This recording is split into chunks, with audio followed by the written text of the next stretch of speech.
Assalamualaikum warahmatullahi wabarakatuh. Halo teman-teman di seluruh Indonesia, salam literasi. Perkenalkan, nama saya Afikah Nazia Ridho, biasa dipanggil Zia. Sekarang saya adalah siswa kelas 4 di SDN 01 Lebong, Provinsi Bengkulu. Usia saya sekarang adalah 10 tahun. Teman-teman, apakah kalian pernah merasa tidak berani, tidak percaya diri, dan malu dalam menyampaikan ide atau menyampaikan saran dan pendapat? Atau pernah tidak teman-teman merasa takut untuk menjawab pertanyaan yang diberikan ibu guru di kelas? Padahal seharusnya kalian punya ide menarik dan bisa menjawab pertanyaan dari ibu guru tersebut. Rasanya seperti kita terkunci dan bibir kita tertutup rapat. Kadang-kadang jantung pun ikut berdegup kencang kan? Nah, peristiwa yang sama terjadi juga loh pada Mila, tokoh yang ada di dalam buku ini. Buku ini berjudul Hore Ku Katakan Ideku, yang ditulis oleh Kak Ira Diana dan ilustratornya Kak Ayu Raditya Mulyadi, yang diterbitkan oleh Kementerian Pendidikan, Kebudayaan, Riset dan Teknologi, Badan Pengembangan dan Pembinaan Bahasa.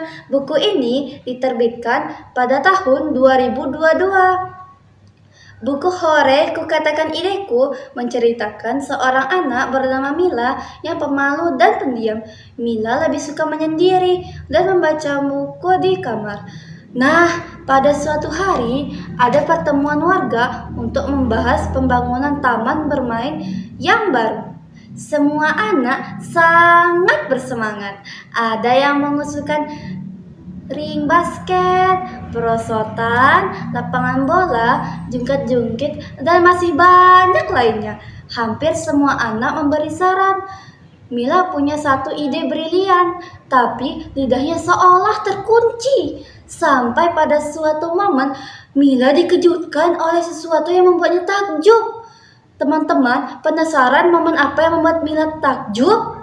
Dan teman-teman juga pasti penasaran bagaimana Mila akhirnya bisa mengatakan idenya kan? Nah, teman-teman bisa membaca cerita lengkapnya di Budi, buku digital. Teman-teman, buku ini cakep loh. Yang membuat buku ini CAKEP adalah yang pertama, C. Cerita. Ceritanya sangat menarik dan mudah dimengerti. Yang kedua, A. Alur. Alur ceritanya menggunakan alur maju, rangkaian peristiwa diceritakan secara runtut dari awal hingga akhir cerita. Yang ketiga, K. Karakter. Karakter tokoh yang ada dalam cerita sangat dekat dengan kita, sehingga dapat memahami dan merasakan emosi Mila. Yang keempat, E. Ekspresif.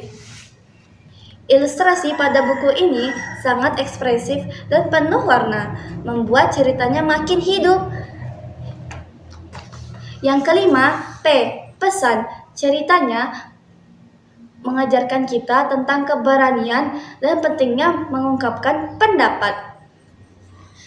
Saat membaca buku ini, kita diajak untuk melihat bagaimana keberanian kecil bisa membawa perubahan besar. Selain itu, buku ini mengajarkan kita tentang pentingnya literasi. Tidak cuma baca dan nulis, tapi juga berani menyampaikan pendapat kita. Buku ini mendapatkan nilai 5 dari 5 bintang. Cerita ini berhasil mengubah kunci yang membungkam mulut Mila menjadi kunci yang membuka pintu keberanian bagi dirinya. Teman-teman, buat kalian yang suka cerita persahabatan, keberanian, dan punya pesan moral yang kuat, buku ini wajib banget kalian baca. Cocok buat dibaca bareng orang tua dan teman-teman. Jadi, jangan sampai kelewatan ya, biar kalian juga bisa bilang, "Hore, ku katakan ideku." Demikianlah ulasan dari saya. Jika teman-teman ingin membaca buku ini dan buku lainnya, teman-teman bisa mendapatkan bukunya di Budi, buku digital. Di sana banyak loh buku-buku menarik lainnya. Tidak hanya buku digital, tetapi ada juga buku komik, buku audio, dan buku braille. Budi, cakep banget deh. Sekian dari saya. Sampai jumpa. Salam literasi. Wassalamualaikum warahmatullahi wabarakatuh.